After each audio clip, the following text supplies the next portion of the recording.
અમરેલી જિલ્લામાં દર વર્ષની જેમ આ વર્ષે પણ મોટાભાગના ખેડૂતે સારા એવા વિસ્તારોમાં કપાસ, મગફળી, સોયાબીન, ચણાનું વાવેતર કર્યું હતું અને હાલ જાહેર માર્કેટની અંદર સારા ભાવ મળી રહેતા હોવાના કારણે મોટાભાગના ખેડૂતો માર્કેટિંગ યાર્ડ ખાતે પહોંચી રહ્યા છે અને જણસના સારા ભાવ મેળવી રહ્યા છે। આજે સાવરકુંડલા, અમરેલી, બગસરા, ધારી, ખાંભાના માર્કેટિંગ યાર્ડમાં ચણા, ઘઉં, કપાસ, મગફળીની ખૂબ જ આવક નોંધાઈ હતી। મોટી માત્રામાં ખેડૂતો માર્કેટિંગ યાર્ડ ખાતે પહોંચ્યા હતા, જણસ વેચી અને સારા ભાવ મેળવ્યા હતા। શીંગ ઝીણીનો ભાવ 860 રૂપિયાથી 1245 રૂપિયા નોંધાયો હતો। શીંગ મોટીનો ભાવ 870 રૂપિયાથી 1307 રૂપિયા સુધી નોંધાયો હતો। તલ સફેદનો ભાવ 2600 રૂપિયાથી 2900 રૂપિયા સુધી નોંધાયો હતો। જીરુનો ભાવ 4100 રૂપિયાથી 5400 રૂપિયા સુધી નોંધાયો હતો। તો સાથે જ આજે સાવરકુંડલા માર્કેટિંગ યાર્ડમાં કપાસના ભાવમાં 50 રૂપિયાનો વધારો નોંધાયો છે।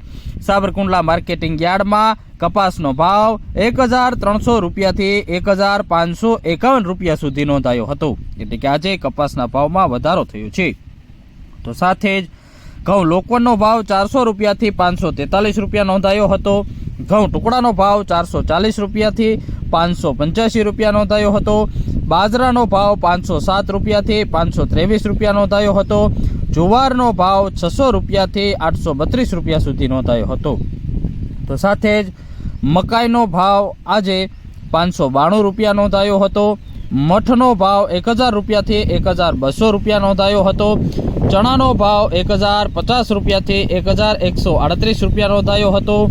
દેશી ચણાનો ભાવ 1200 રૂપિયાથી 1381 રૂપિયા નોંધાયો હતો। તુવેરની વાત કરીએ તો તુવેરનો ભાવ 1600 રૂપિયાથી 1950 રૂપિયા નોંધાયો હતો। ધાણાનો ભાવ 1251 રૂપિયાથી 2511 રૂપિયા નોંધાયો હતો। સોયાબીનનો ભાવ 800 રૂપિયાથી 840 રૂપિયા સુધી આજે સાવરકુંડલા યાર્ડમાં નોંધાયો હતો અને રાજગરાનો ભાવ 2152 રૂપિયા નોંધાયો હતો। યાર્ડમાં સૌથી વધુ ચણાની આવક નોંધાઈ હતી। આજે ચણાની 15750 મણની આવક નોંધાઈ હતી। કપાસની 2060 મણની આવક નોંધાઈ હતી। શીંગ ઝીણીની 700 મણની આવક નોંધાઈ હતી અને જીરુની 1500 મણની આવક નોંધાઈ હતી। તો સાથે જ ઘઉં ટુકડાની 315 મણની આવક નોંધાઈ હતી। તુવેરની 400 મણની આવક નોંધાઈ હતી અને ધાણાની 2850 મણની આવક નોંધાઈ હતી।